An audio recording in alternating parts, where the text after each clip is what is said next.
away for Franklin. But he thinks that he is cured because he doesn't hiccup for a while. But when he goes out to the door for a sleepover, he hiccuped. Achoo!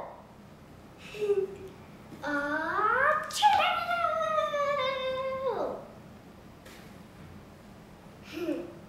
Maybe you like Franklin the Turtle as much as me. Let's have opinion fun!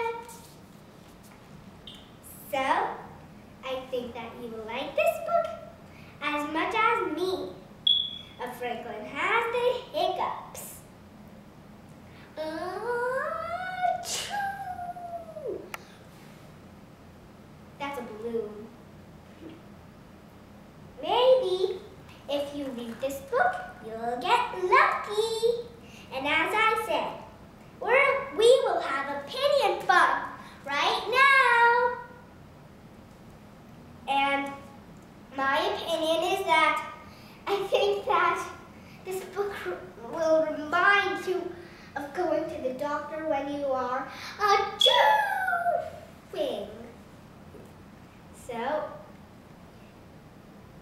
he thinks he is cured by sneezing.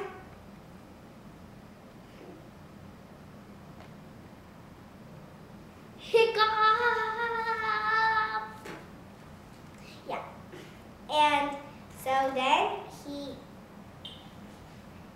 I think he got the hiccups in the first place by eating and drinking so fast. Maybe if you check this book out, you'll get lucky. And maybe you will check this book out and get lucky. Goodbye.